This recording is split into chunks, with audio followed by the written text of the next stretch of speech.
لږ زما په زړه کې کښېنه زما زړه شه، زه سندرې درته وایم ته ویده شه. لپه ډکه د دعا لرمه تا ته، په دې لپه کې جانانه لږې اوبه شه. په غزلو کې کاروان ته ښکلا راوړه، په روګان باندې مې خپې کښېږده مارغ شه.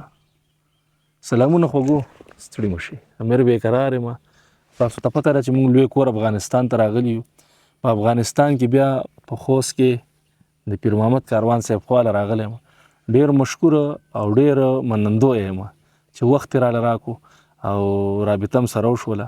نو ستاسو په منځ کې نور نه دیوال کېږم. کاروان صاحب را سره واورئ، څه خبرې کوو او بیا ترې څه ناڅه شعرونه ریکارډ کړو او را سره مل اوسئ. کاروان صاحب ډېره مننه امیر صاحب، ګله په خیر راغلی. قدمونه پلې مو دلته مو مینه راوړې ده، صفا م راوړې ده. الله تعالی دې بس خوشحاله ولره. الله تعالی دې وکړي چې دلته څو شپې ورځې په خوشحالۍ تېرې شي او د دې ځای نه خوږې خاطرې ځان سره یوسئ. ډېره مننه، قربان دی. کاروان صاحب په پکتیا کې وو. غلام طاهر ته مې ویل چې یاره هر څنګه هلي او هر څنګه کېږي ما به د کاروان صاحب سره ملاوي. مننه، قربان. مرکه ضروري نه ده خو چې لیدم ورسره جار شم. ډېره ستاسو مینه ده، ستاسو مینه ده. الله دې تاسو ته مینه درکړي. کاروان صاحب تاسو خو په پېښور کې وخت تېر کړی و؟ پېښور خو بس مونږ د څه خبره دویم کور دی، نو پېښور خو زما شعرونو کې هم ډېر راغلی دی. پېښور د جوماتونو وطن بویه، دنګې دنګې منارې ستا په شان. کاروان صاحب څه پوښتنې دي هغه زه د څه ملګرو لپاره ضروري ګڼم. مهرباني. ستاسو څه داسې کتابونه چاپ دي، شاعري څو ټولګې چاپ دي؟ زما شاعري خو اوله مجموعه چې ده له ماښامه تر ماښامه نومېده، پېښور کې مې چاپ کړې ده. د آزاد افغانستان لیکوالو ټولنې چاپ وه. بیا وروسته بار بار چاپ شوه، نورو دوستانو چاپ کړه. هغه نه وروسته ما یو د وړه غوندې د قیسو مجموعه وه، له نرګسه تر نرګسه، هغه ما په لور کې چاپ کړې وه. نو هغه هم بیا هلته خپره شوې وه. بیا دلته کابل کې هم خپره شوه. هغه نه وروسته بیا چنار خبرې کوي، زما د شاعرۍ مجموعه ده. چنار خبرې کوي، پسې بیا د ښاپیرۍ ورغوی نوم یې و، دا هم د نظمونه او غزلې د شعر مجموعه ده. هغه نه بیا ځینې دا درې کتابونه، یو زرغون د نغمو سیند، په دې ټولګه کې درې وړه راغلل. بیا وروسته زرزري وزرې په نوم ما مستقل کابل کې د شعرونو ټولګه چاپ کړه. بیا دغه څلور مجموعې هم وې او یو پنځم چې ما سره کم ناچاپ شعرونه وو، دا په یوه ټولګه کې راغلل. نغمه زیږ د زمانې نوم دی او دغه څلور مجموعې چې مخکې ما یادې کړې دا هم پکې راغلې وې. او تر څنګ یې هغه نوي شعرونه چې چاپ شوي نه وو، هغه ته مې په خدای انسان خوږ دی دغه نوم ورکړی دی. کاروان صاحب مو خو تاسو ټول عمر په پیر محمد کاروان پیژندلی یې که نه؟ مهرباني. ستاسو خپله څه نامه ده؟ محمد هم نامه ده؟ پیر محمد مې نوم دی. پیر محمد. بلکل. ډېره ښه ده. بس کاروان صاحب دغه ملګري منتظر دي او څه ناڅه راته ډالۍ کوي. صحیح ده. ولې نه؟ هغه نظم یې که غزلي. ښه، سمه ده. صحیح. نو دا ستاسو د دوستانو په اجازه باندې د بله میاشت کې مې لیکلی و که نه، وایي د ژوند شیبې شیبې د خاطراتو شیشګۍ دي. د ژوند شیبې شیبې د خاطراتو شیشګۍ دي، د تللي ګل وږمې نه مري، خوندي پکې ژوندی دي. ډېر ښه دی. او ماښام ته هم سلام کوئ په مینه مینه مینه. ماښام ته هم سلام کوئ په مینه مینه مینه، د چا ملال سترګې پکې بلې ډیوګۍ دي. ډېر ښه دی. د شپې په شنو اوبو کې خو یې سیوري راته ښکاري. د شپې په شنو اوبو کې خو یې سیوري راته ښکاري، ختلي که اسمان ته رانه ستوري او سپوږمۍ دي. او یو ښکلی بني آدم که خامخا درنه خفه وي، یو ښکلی بني آدم که خامخا درنه خفه وي، په خوله یې کړه په منډه ثانیهګرې د ګړۍ دي. او دا ژوند هم میکده ده، جام ډکېږي جام تشېږي. د ژوند هم میکده ده، جام ډکېږي جام تشېږي، مرۍ د صراحیو کې خنداوې دي سلګۍ دي. او کاروانه نه زړېږي شاعري د ځوانه پیغله. کاروانه نه زړېږي شاعري د ځوانه پیغله، چاپېره ورنه تاوې څه شعر مستې ښاپېرۍ دي. ډېر ښه دی کاروان.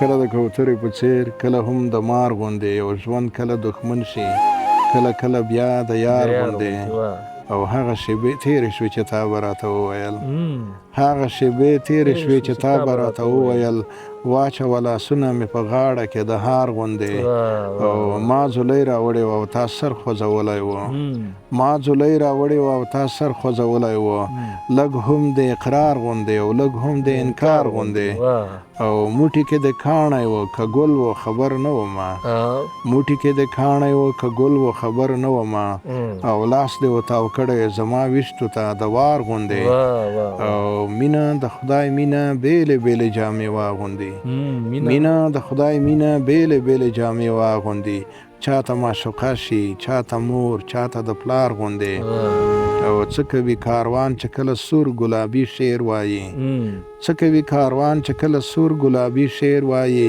کله نرګسي غزل د ستړي انتظار غوندې دا نو یو آزاد شعر دی یا زما د ماشومتوب خاطرې مو ورسره تړلي ماشومتوب کې موږ دغه د ښاپیریانو افسانې د دې سره هم ډېر زړونه تړلي وو که نه د شپېلۍ غږ یې نوم دی وایي زړه مې له زنګه مینځي په خوږو تړمو اوښکو د شپېلۍ غږ ما ته ژړا راولي هغه شپونکی کلونه وړاندې مړ دی هغه شپونکی کلونه وړاندې مړ دی د غره په سر کې زیارت خو وینې په سپېرو خاورو خړ دی ها چې په زړه کې آواز د شپېلۍ و په ناسپړ دی لمدا غوټه بدل اوس ترېنه نی دی راشنو له هغو نی نی ماشومان د کلي د نی قلم جوړوي په کاغذونو کې رسمونه کاږي په دې رسمونو کې راتاوي د نغمې د شپېلۍ څه ډېر کلونه وړاندې زه هم د کلي ماشوم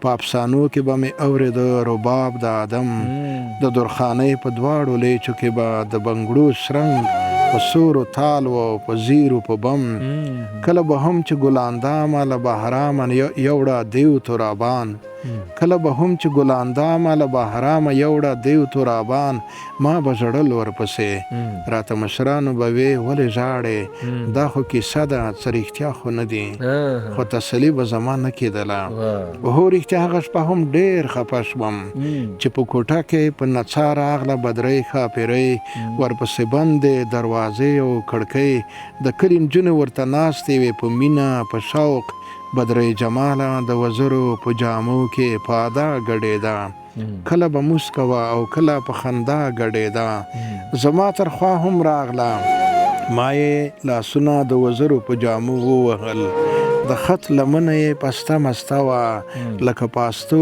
ماسته رانجه لکه ورېښم د وطن لکه د شاتو د موچیو د تنکۍ ملکې یا د نرګس د پاڼو نرم بدن ما ځان په خیال کې شهزاده سیف الملوک بللو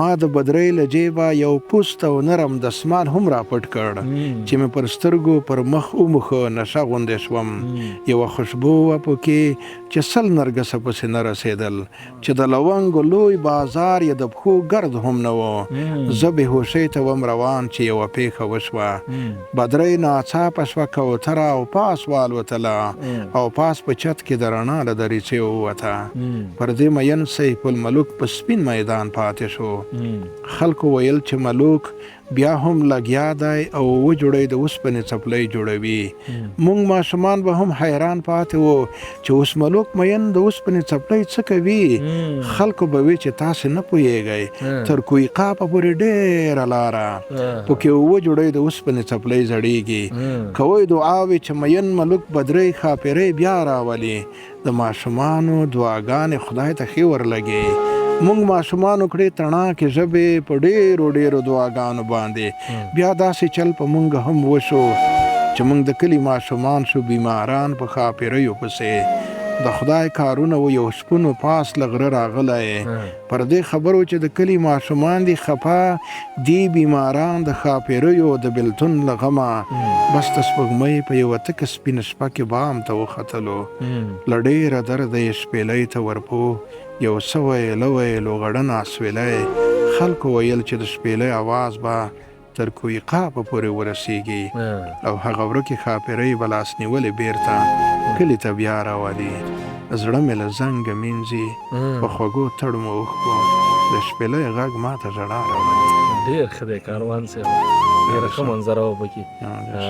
ډېره مننه م کوم، قربان شم. تکلیف هم در در هیله کوم خدای دې وکړي دغه ملګري را سره تر دې دمه هم نه ستړي شوي. مننه ډېره مننه. تاسو نو ډېره مننه قربان شم.